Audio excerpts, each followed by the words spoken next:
All right, man, we back. Goodfellas Sports TV. We know Steve Nash got hired earlier today or this morning with the Brooklyn Nets. It was a shocker to everybody. Apparently, him and Kevin Durant had a relationship from the Golden State organization. Not mad at it. It is what it is. They passed up a lot of good black candidates, but it seemed like it was more of an inside job with Kevin Durant being comfortable with Steve Nash.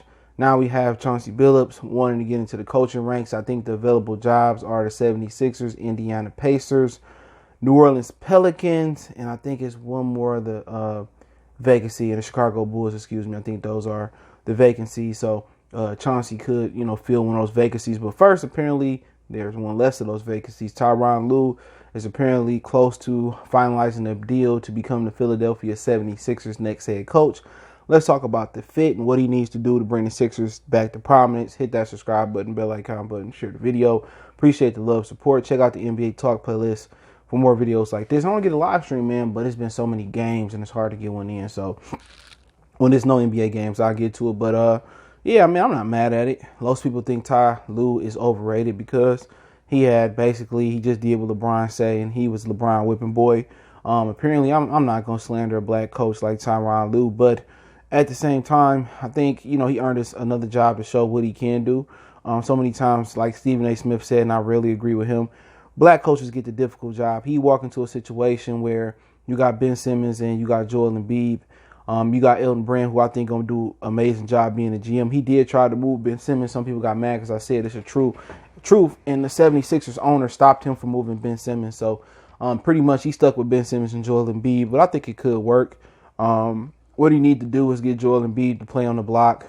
He need to put Joel Embiid and Ben Simmons in the pick and roll a little bit. And he got to get Ben Simmons to get some confidence.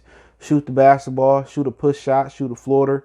I think the first thing I would tell Ben Simmons to do is back to fundamentals. Let's work on a bank shot. Let's work on a mid-range jumper. Let's work on the elbow. Let's work on I would just tell him to put on Tony Parker. Tony Parker is a guy who Ben Simmons should play just like, people talking about Magic Johnson. It's a different day and age. I think, Ben Simmons needs to look at Tony Parker. He got into the lane like Ben Simmons, but then he developed the floater and then he mastered the mid-range jumper. And Ben Simmons and Giannis face similar situations. They both want to go out there and they want to go from, crawling, then they want to run. But hey, you got to crawl, you got to walk, you got to jog, then you get to run, sprint and all that stuff. So what I mean by that, they need to master, post game. They need to master the mid-range jumper. They need to master the floater. They need to master, everything inside the three-point line. I mean, Rip Hamilton did it. Tony Parker did it. And then eventually they extended their range to the three-point line. So that's the first thing he got to do. He got to tell Ben Simmons, hey, man, let's not just go out there shooting threes. Let's go out there. If you're able to get a mid-range and a floater in the post game, we can work with that. Then eventually we'll start, chucking threes up and getting threes down packed. But other than that, he got to get to them mentally. They have to mentally stimulate Joel Embiid and Ben Simmons. You got to put in their mind, they got to work. They got to work right. Not work hard. Work smart and work hard first. Work smart first, then work hard. Joel Embiid, we got to get you on a diet program. We got to get you eating the right things and stop eating McDonald's and Taco Bell and shit of that nature. We want to get you at a certain weight. And Pat Riley be perfect for Joel Embiid.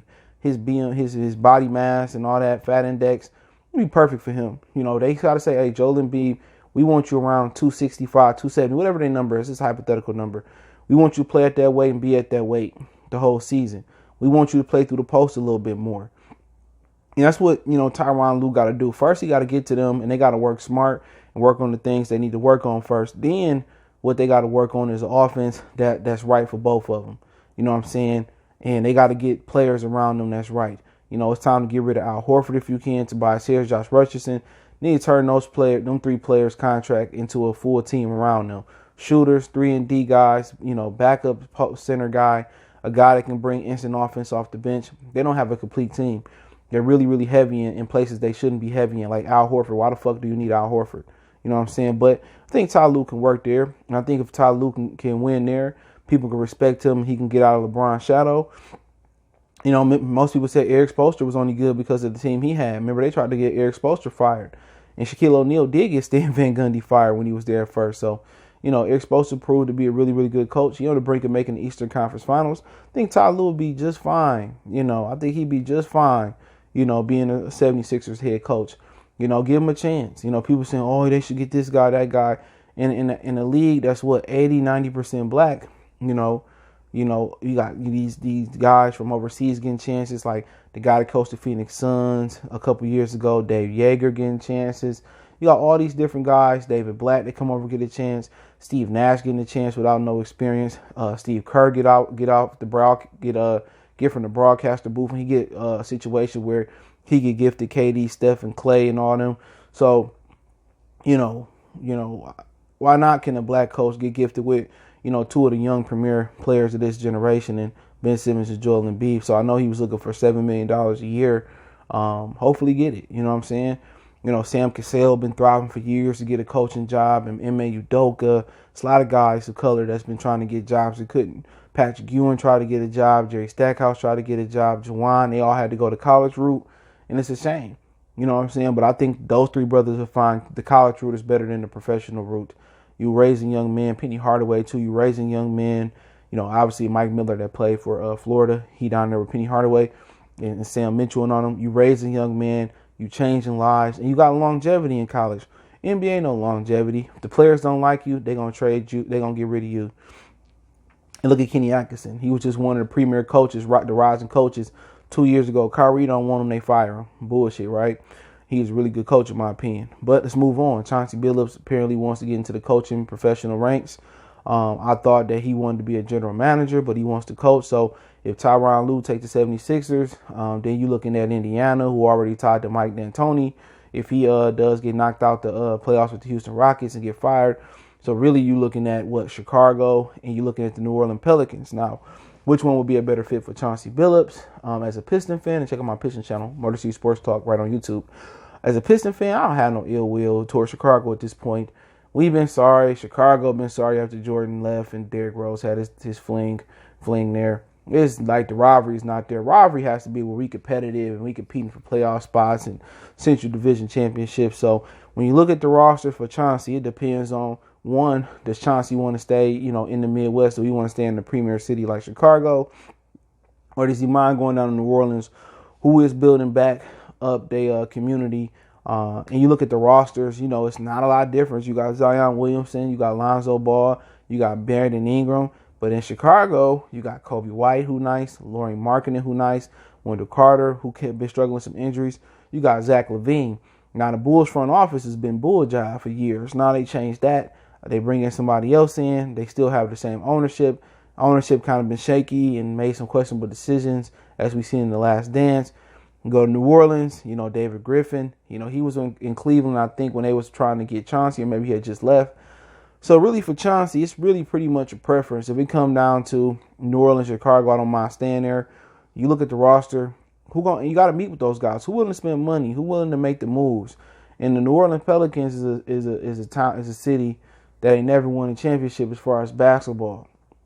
So are they gonna be willing to keep Zion? They're gonna be willing to spend the money to keep the stars there like Brandon Ingram is the question. If I had to look at the roster and say which one I favor, because you're dealing with two Duke guys that can change the complexion of both rosters. You're dealing with Wendell Carter. If he stay healthy, he could be a dog in the middle. He probably could be a perennial all-star. You're dealing with Zion Williamson, who could change the dynamic of your team. And also, can they retain Zion Williamson is the question. So David Griffin, he been proven in the front office. And I think they got somebody from Denver and Chicago. To be honest, for Chauncey, man, that's a tough decision because both teams going in the right way. Do you want to deal with the West? But the West is kind of getting weaker. LeBron is about to get up out of there. Paul George and the Clippers, Paul George don't seem to be showing up. Denver on the rising. Houston on the brink of breaking up as well, too. So the West might not be as hard as it once was. And then you got premier talent. But you got two really good point guards you're dealing with. I think Lonzo could still be good. You're dealing with Kobe White, who just straight fire. Chauncey got a hell of a decision. And then we also could talk about Indiana, but I think D'Antoni going to lock down that job. They not on the same level as these two other teams because Indiana don't want to spend money regardless. For Chauncey, I don't know which one you choose, to be honest. Both nice. And both got Duke guys that can change the complexion of your or change the trajectory of franchise. Either way, depend on their health. Oh, man, you really looking at it, man, like Zach LaVine a dog. It just come down to where you want to live at in the organization. I think both of those teams could be extending, and then the East not as hard as the West too. So maybe that's something he look at. But as far as can he coach, I mean, he been coached by some of the best coaches. Rick Pitino in Boston early on, I believe. Larry Brown, Rick Carlisle. So he can help Kobe White become a complete full force of a point guard. He can help Lonzo become a full point guard. I like Chauncey. I got a Chauncey bobblehead from when the Pistons won the championship. My uncle gave me. Huge Mr. Big Shot fan. Huge going to work Piston fan. I wish him the best of the luck. I would love to see him come coach the Detroit Pistons and us fire Dwayne Casey because I can't stand him. I would love for him to have been the GM and all that.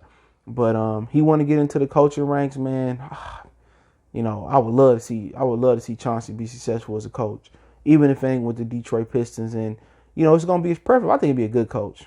He ain't one of those dudes that can talk on TV. And I seen him at the Big Three last year, as well too, man. Nice guy. He ain't one of those dudes that just talk on TV and then he gonna get down on the sideline and not know what he doing.